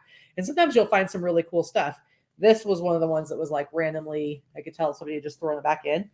But it says American Dream World Finals, where dreams become reality, Crystal Palace, Resort and Casino. This is from the Bahamas too. So I don't know what this is. I don't know what event this was, but it's awesome. It's on Fruit of the Loom tag. Hopefully I'll be able to find something on the interwebs to tell me what this might have been. But clearly there was like a bunch of Bahamas crap there. I love it. All right, next up, here is the one thing I really paid up for at the Silverton sale. I'm telling you, like he had all this stuff on the rack and he kept giving really low prices. And I got to this one, he's like, that's going to be $100. So I put it back on the rack and then I went and I picked up, I think I got like 25 of the $5 t-shirts and I got a bunch of other ones off the rack as well. So I got like 30 t-shirts. And so I was like, would you take 75? And he kind of went, yeah. Okay. So I got this really awesome MC Escher sweatshirt. So MC Escher t-shirts are very popular in streetwear. And this definitely, I should be able to sell this for a couple $100. It's a great design. And it's on a sweatshirt, which you don't find that as much. It's mostly t-shirts. I picked up some prints of the MC Escher, this being one of them, in the bins a couple of months ago. And I paid pennies for the prints. And I sold every single one for between 75 and 120. And that's just prints from the 70s. Yeah. This is very, very cool. Ooh, American Dreams was a model search. That sounds about right. That looks like that would be what that was all about. Yeah, I was thinking Star Search, so that sounds about right. All right, I'm close to being done here. Next up, this is actually a shirt that Vikki grabbed, and she definitely grabbed some stuff for herself. But there were a few shirts where she was like, "You want this? You want this? You want this?" So this one, it has a hole in it down by the hem, but whatever. I don't really care. There's no tag, but it is single stitch, and it's got this. It's not quite an all over print, but it's like a speckle coloring all over it. And this is, what are you doing? I'm looking to see if there's a date on it. Yeah, well, something marketing San Diego. It's going to be like 90 early. Well, 90s. it had a copyright. I was looking for a date. Yeah. It's gonna be like early 90s, late 80s. Oh yeah, it's definitely in the just if you show the back. 1990. Oh, see. So Okay. I'm assuming that's what that says because it's one. Yeah, 1990. Anyway, this is YMS Yosemite Mountaineering School. So that's the front hit, y'all. But the back is the best part right here. Just Climate Yosemite. Just a really cool shirt. I'm stoked that Vikki gave it up to me because I could have kept it. she could have kept it. It does have a hold at the bottom, but who cares, dude? Who cares? In fact, that one, let me look at it. That's not really repairable. It's like literally like a chomp get taken out of it. Somebody got hungry. Apparently, geez. Anyway, cool shirt. Love it. Love it. How many more? Like 3. Okay. I got such good stuff this week. Come on. This one I saw on the table. I didn't realize you had put it aside because I saw that on the table, and I'm like, yeah, because I put it there for him to because I couldn't hold it anymore. Anyway, this was on the rack, and when I showed it to him, he was like, $20, and I'm like, what? $20? It's pretty small, but I mean, come on, no bozos. Who doesn't remember Bozo the Clown? No bozos. It's got the little clown with the it's pretty small, but it's real thin and soft, and it's just a really cool shirt. I love it. So for $20, heck yeah, I'll sell that for like 100. Next up, this was one of the $5 ones, and it made me laugh. It made me laugh too. Or was it a $5 one? No, you paid 10 or 15. I think 10. Then I paid 10 for it. On the front, I'm sure some of you filthy animals in the chat are going to think this is real funny because you're so immature. It says straight up, and then look at the back. It's pretty funny.